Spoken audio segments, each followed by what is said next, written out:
Dee Forbes, welcome to Bergen Nordic Media Festival. Pleasure to have you here. This was a tasting menu, wasn't it, of what you're doing in the Nordics right now? Can you tell us a little bit about it? Sure. Well, first of all, I'm thrilled to be here, and thank you for the invitation. It's a real honor to be here. I think hopefully that gave you a good taster of what we're up to. Discovery, by its nature, is a global company. We're 30 years old this year in the US, and 25, 26 years around Europe. And I guess in the last number of years, we have diversified our strategy significantly.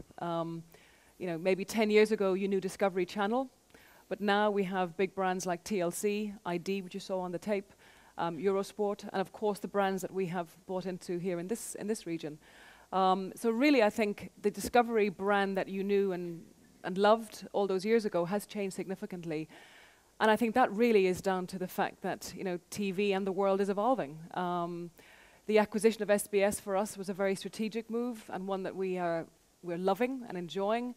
And I'm very excited to lead the region that is Northern Europe, because I think, first of all, there is so much incredible talent across Norway, Sweden, and Denmark in terms of both TV production, on-air talent, and our own talent in the company, that I really want to export as much of that as possible, not just along the region, but even globally. And I think that is something that, as Discovery, we will really strive to achieve. The area of of crime, of sport, are areas we'll talk a bit more about later. But those areas for us are really going to be, key facets of our development.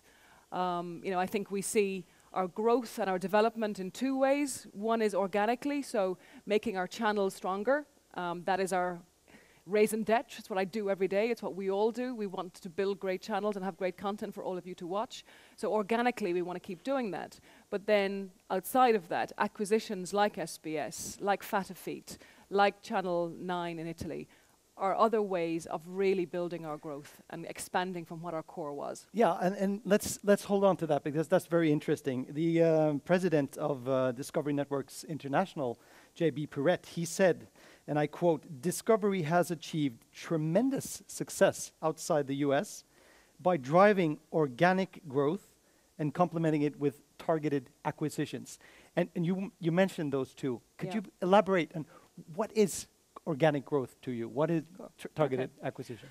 Organic growth is really about continuing to build on what we have. So Discovery, we are in 220 countries worldwide, and we really want to continue developing that brand and the content around that. So we are every day aiming to continue that.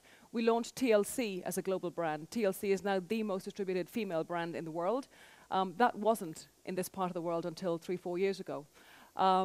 ID, you saw it on the tape, Investigation Discovery, which is all about factual crime. Really a big area for us as we develop going forward, because we see the great job you guys have done with the whole Nordic noir here, and we feel that there is a benefit to extending that brand and that genre. And then we have Animal Planet. So I think we have some very, very strong brands that we want to grow and develop organically, and then expand our footprint with those. And then the other area, which is the targeted acquisitions, which is about, in markets where it makes sense. And we do a lot of planning, a lot of analysis, as I'm sure all of you do, when you look at possible acquisitions, to see where we should be investing our money. We've always been great fans of these markets. We've been in these markets as Discovery for 25 plus years. And the SBS channels and business was incredibly attractive, which is why we went in and bought that and acquired that. So that's a great example of a very strategic targeted acquisition. And I guess as the result of all of these acquisitions has meant that our international business is now the driver in the company, and we have overtaken the US business in revenue for the last couple of quarters. So international is a really, really important area for us, and that's what JB was alluding to in that comment. Yeah, you said it was a really, it was SBS, for instance. I know you were very closely involved with that acquisition. Yeah. What specifically made it so attractive to you? Okay. First of all, I think, the markets that SBS operate in, Norway, Sweden, Denmark, Finland, very attractive TV markets, mature in many ways, but very, very strong from both an affiliate point of view, but also an advertising point of view. And I guess Discovery's history has typically been a dual revenue business. You know, we are typically a cable operator, so we have our revenue coming from two places. So the attractiveness of that model is obviously there. But on top of that, I think there were this whole area of diversifying into broad general entertainment. You know, TV-Norge, Kanal 5 in Sweden. These channels are big brands in their own right, and we really wanted to get into that area because I think, you know, it's great being the #1 factual company in the world, but in this day and age, we need to have content that will appeal to a wider audience than perhaps we have been appealing to in the past with our traditional content. So the content piece, the channels, and also I think these markets are leading the way in terms of digital viewing, you know, broadband penetration. I think we're learning a huge amount from these markets, and that will be rolled out worldwide. So I think all of those things were part of our rationale for buying into SBS. And as I say, the talent here is fantastic. Yeah. And that, again, is something that we will use around the world because it's a big facet of Discovery and ensuring that we export our best talent and ideas, you know, around the world. We'll definitely get into the talent portion of that later. The session name, from global to local, would you say that's a trend? I mean, for the big networks, with a big name like Discovery, going in and doing more local themes, local content, you think? I think, you know, we're 30 years old, and the model, I suppose, for the first 20 was very much about creating great content and using that content around the world. And I think that has worked incredibly well for us, and the other internationals, the Disneys, the Viacoms, etc. I think as we go into a world where viewers are looking for more choice and for mobile viewing, I think naturally there will be a leaning more towards local production. Now, it won't happen in every genre, and it won't happen in every market, but I think here is definitely a great example of that, where, you know, our local productions here in Norway, for example, are a huge driver of our business, both in the on-linear world and also in our new world, you know, of deep play, for example. So I think in specific markets where where there is talent, and B, where ideas will come from, we will look to that. And I think also we will probably look to acquire other organizations that are already in that space. You know, Discovery Channel, by its very nature, it's a global channel with a local flavor. And, you know, we don't typically commission as much, let's say, for Discovery as we would here for TV-Norge. Because it's a very different proposition. And I think our viewers on Discovery, they expect a global perspective. They like to see things happening on a worldwide basis, but then given to them with a local, let's say, Norwegian flavor or Swedish flavor. At the same time, we are always looking for great local talent for channels like Discovery, and, you know, I would love to see more coming from here in that way, for example. But I do think that there is a trend, yes, towards more local, but in the right places. You had a label. You called it Nordic Noir. What is that? Nordic Noir. Well, for me, that's The Killing, Borgen, all those shows which I have loved and watched every version of. But I do think that this area of, you know, crime, drama, and as a result, factual crime has really grown. And I guess on the back of that, we have a channel called ID, Investigation Discovery, which has been a huge success in the US. It's in the top 5-6 channels for women in the US. It's a very sticky channel because when you get into it, you can't leave. And you want to know what happens. You know, it's that great storytelling ability that comes out, I think, very strongly. And you want to see who killed who, and was it with the knife or the shoe or whatever.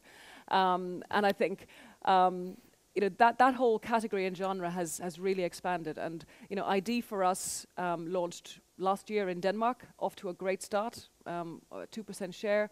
It's going to launch in Sweden later on this year. It's really big in the UK. It's huge in Benelux. Our viewing time in Benelux, in fact in Netherlands for ID is 90 minutes. That's how sticky the content is, and, you know, it's something that we really feel that we can grow on. And I think we might have a clip actually to show you a little bit of what ID is if you haven't seen it. Yeah, let's do it. Crime. My lover's got humor. She's the giggle at a funeral. Every Sunday's getting more bleak. Why is crime as content important for Discovery? I think one thing that I guess we love and viewers love is a good story. And I think it's the heart of everything we do. And there is something just compelling about telling the story behind a real life crime. And it's something we saw developing as a trend, and we've gone down that route. And I think, you know, again, we're storytellers at heart, and telling this story is important to us. Also, I guess with our heritage in the factual genre, it's another way of looking at factual. So I guess in the Discovery Channel, it's factual content from very much maybe an adventure point of view, or maybe more educational, or maybe even turbo, depending on the show. Whereas with crime, it's just taking us down a new route. And allowing us to tell a story of a different genre in a factual way. Now, in some markets, we will combine that factual storytelling with some fiction, but again, very much from an ID perspective. So that's really why we went down that route. And I think it so happened then that there has been a real, I think, resurgence in the crime drama area. So the fiction side of crime has really blossomed, driven by here. You know, coming out of the US, more and more coming out of the UK. We've just seen Fortitude, which, you know, was based somewhere here, we're not quite sure where, but in a phenomenally strong crime drama. So I think there is just an ongoing interest in crime, and it's something. A trend. It's a trend. You agree it's a trend? Absolutely, yeah? It absolutely is. But it's bringing some fantastic shows, and I think we're in this golden age of drama, because I think all the producers have upped their ante, and the audience love it. And that's giving, I think, the producers just, you know, more food for thought. Well, how about the mixture? There's a mixture of factual fiction and some reality as well. How do you see that as a winning combo? Yeah, I guess you take in Italy, for example, we bought actually a number of channels in Italy a few years ago, and one was a factual crime channel, and that is all mainly US crime drama, and we are peppering some factual as a block on there, for example. So again, I think it depends on the channel. I think ID will always be 90% factual, and then a small percentage perhaps non-factual, whereas other channels we may buy into will differ. So it really depends on the channel, and I think on the audience, because not everywhere will accept the combination of both. I think if you are a crime factual viewer, seeing fiction on that same channel might not always appeal to you. So again, you know, we will work with the audience, we'll work with the local market, and again, it's not a one size fits all. It's very much tailored to local needs, local choices, and local tastes, which is very important to us. But is crime more of a trend in the Nordics than the rest of the world? No, I think it's really developed everywhere. I mean, we've launched ID right across Europe. We've launched in Latin America. It's a big driver for us as an organization, and I think, you know, you take for somewhere like Poland, ID is a really big channel for us in Poland right now. So that trend has developed. I think it probably maybe started here and has spread across Europe. Yep. Great, Dee. Let's talk about distribution for a second. I mean, obviously it's important, but when you go into a new market like the Nordics, what kind of partnerships do you have to make on your way? I guess being a broadcaster, you know, our number one relationship has got to be with our affiliates and our distributors. And I think that world has changed, and is changing significantly. For me, it's the most important relationship, and I think it's one that maybe 10 years ago, the relationship broadcasters and affiliates had was you met up maybe once every 2 years, you rowed over price, and you rowed over the details of a deal, and you went away and neither was happy. I think now, and certainly the way I approach my affiliate relationships, and all of our team do, is we have to have an always-on conversation, because the world is changing around us. And our affiliates are our partners, we are their partners, and I think we together have to have far more strategic conversations, not just about the carriage of a channel. It's about the needs of both and what together we can do to drive the industry. And I think it's incumbent on us to drive those conversations, but alongside our affiliate. So for me, it's never been more important. We spend more time talking to our affiliates than anybody else. That is the right thing, I think. And it's going to get even more so, because the landscape is changing and it is complex, and it's only by working together that we will survive. Yeah. So hugely important, big partnerships, and I think it's it's really beginning to pay off. Yeah, because there was a row, wasn't there? I mean, just a few weeks ago in Sweden, 700,000 viewers lost the Discovery SBS channels for about a week. Can you tell us a little bit what happened? No. The obvious answer. Yeah. No, I think there are always rows, and rows happen. It's part of life. But I think in instances where we feel we get to an impasse, we have to take measures. And it's not the preferred route, of course, by anybody. But I think all we are asking from our affiliate partners is a fair and honest relationship. We are investing significant money, and we want to keep on investing. I mean, here, for example, alone, we will be investing high double-digit growth in a market that is having a tough time in terms of viewing right now. But we want to keep investing, and all we ask of our partners is to come with us and to pay us, in a fair and compensatory way. So, rows will happen. Sometimes measures have to be taken. I'm thrilled that everything is okay. But there may be occasions where it won't be. But I think it really is about having a productive dialogue with the affiliate, having that really strong partnership and working together on the solution. But from the viewer's side of view, for a second, what does it mean that these negotiations are going on, that we don't really get to know the content or what's being discussed? Yeah. Is it the viewer, that will lose in the long term, or will there be a different pricing maybe? Look, it's unfortunate that the viewer lost out in that situation, and nobody wanted that to happen. As I say, though, unfortunately, sometimes these measures have to happen. And I think, again, it's incumbent on both parties to ensure and to try as far as possible for that not to happen. I think we agreed a solution reasonably quickly, and we were back on air. And again, it was in both our interests, I think, to have that. But I think it is never the preferred choice. Another quote, Dee, the CEO of Discovery, David Zaslav, he made a controversial statement that I know made upset some people. He said, if TV everywhere doesn't develop as it should, it will require all of us to go direct to consumer because the cable guys just aren't getting it done. What do you think about that statement? It's a great statement. It comes from David. I think it's sort of an extension of what we were talking about. The industry is changing, and we all have to recognize that, and we have to recognize that we can have a future together, or we will have to go our separate ways. And again, it's down to business economics. We are a company that for 30 years has invested in amazing content around the world and want that to continue. If, for whatever reason, discussions break down or things can't happen like we would like them to, then we are forced down a route, as David mentioned. Again, is it the preferred choice? Probably not. Can we do it with the affiliates? Absolutely. That is our number one preference.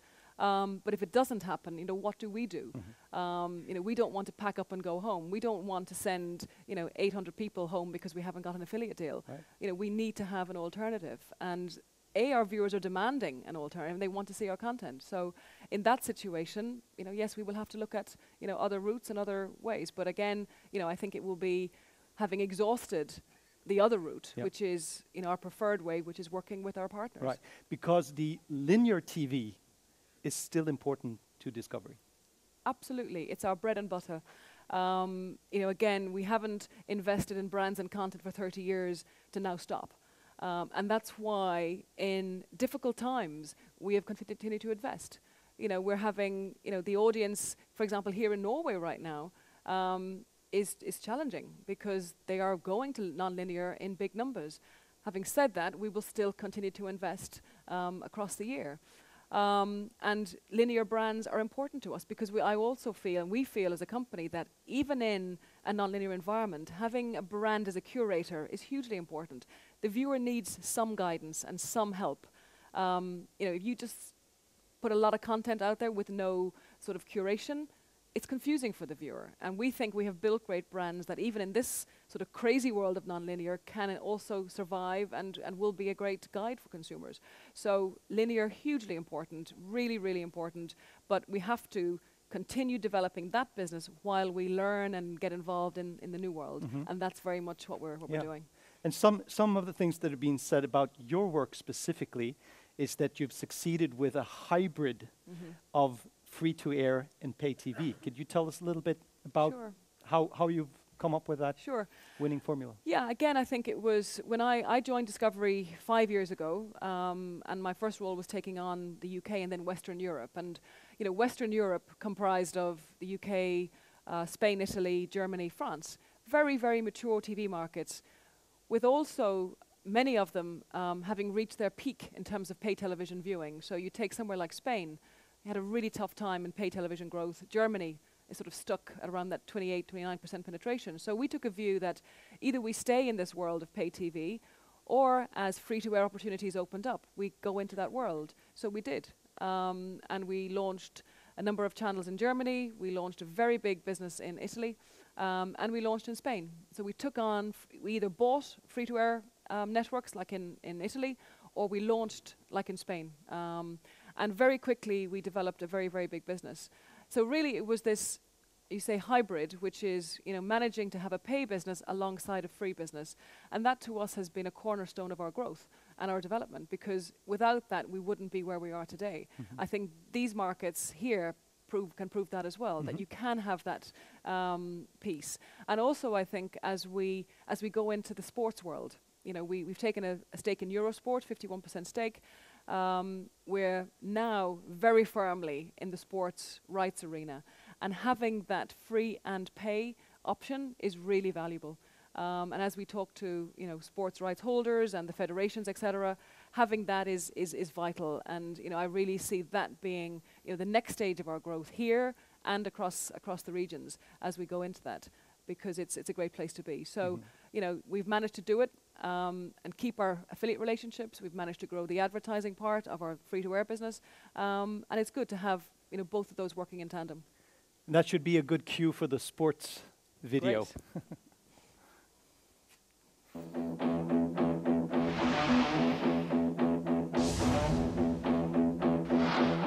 Nothing here to see, just a kill out me, trying to cut some teeth, trying to figure it out.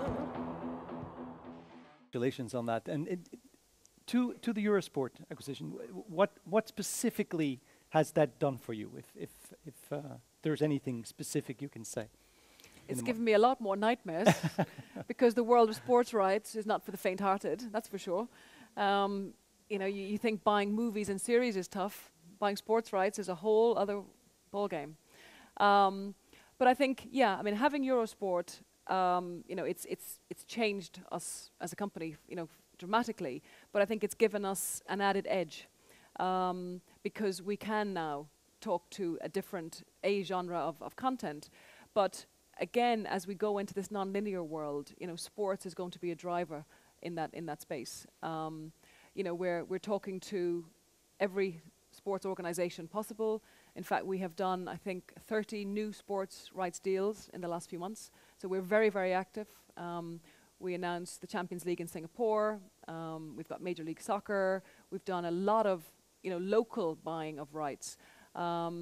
We just announced MotoGP for Benelux, for example. So really what we're doing is, you know, building a very, very strong business in the sports area. And we want to be a serious player in sports. And that's the ambition. And that's a slightly different business model, I guess, when you're talking about OTT and Dplay, your special solution for that. That has been successful, especially in terms of the fans, you know, the sport fans and yeah. That no, absolutely. And I think, you know, for example, we have the European qualifiers, for example, in many of these markets. And again, the Dplay part of that was hugely important. And again, a real driver for SVOD, for example. So I think that's a very important piece. So I think, you know, sports is a great addition to our content. You know, I guess Discovery has typically been a very male-focused company in terms of content. The sports adds to that.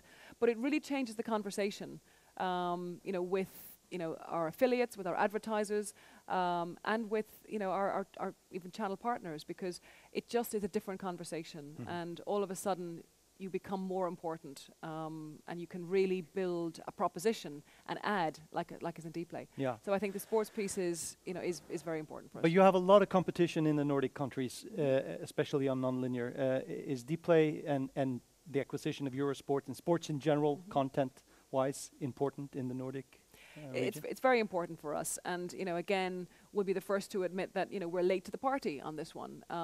But I think we're there. You will see some significant developments across this year. And again, as I said earlier, the learnings from these markets will be, taken around the world. But I think, again, we have to have that mix of content. You have to have, great, US drama, local drama, sports, movies. All of these areas are vital in this world, and again, hence the acquisition of Eurosport. And also, I think what's important to us, you're right on the competition level, but I think Eurosport is a pan-European sports channel in the main. We buy European rights like the Roland Garros, like the Tour de France, etc. But I think what you will see from us is a more local strategy as well, and developing local versions of Eurosport. And in fact, we will launch a local version of Eurosport here in Norway later on this year. So you will see in different markets us, really ramping up locally as well as on the pan-European side, because we feel there's opportunity there. And also, again, we're not new to the sports world in these markets. We already have quite a lot of sports here in Norway, in Denmark, and in Sweden. So again, it's how we use those sports across our bouquet of channels, I think, will be interesting, and then also the role Dplay will play in that for the consumer. So you think that will change the dynamics to a certain extent, that you're coming in and doing that local move on sports? Well, I think for Eurosport, which traditionally has been a pan-European channel, it's a big change. But I think for us, where we feel we have enough scale and enough clout, we will do it. And again, it gives us, more scale with everybody in the markets, and it just changes the conversation. And I think also, with the complementary channels of Discovery and Eurosport, there's lots we can do, I think, there. So you take something like the Tour de France, the behind-the-scenes story of the Tour de France would be fantastic on Discovery. So I think there's lots of other ways that complementary we can work with those channels and that content, which is really exciting when you look at the possibilities. But I think having sports is, it's a must-have for us in this world, and we're thrilled that we have Eurosport to sort of lead that charge. On the note of must-have, is Premier League a must-have for Discovery in the future? Premier League is a must-have for lots of people. I'm sure most of you here, want to see the Premier League. And I think with any right, what we will do is we will look at the rights, we will look at everything, and we'll make some very strategic decisions. We won't get everything because it's not financially possible, but we will look at the most sensible ones. And football is obviously a huge driver in every market. So you will see us looking at things, whether we buy them or not. That's a whole other discussion. Great. Everyone, if you have questions for Dee on the last part of the session, please feel free to ask. The last topic, Dee, we talked about it just in the beginning. Production companies. I know that you've recently acquired the biggest production company in the UK, All3 Media. Correct. Is that a strategy for you?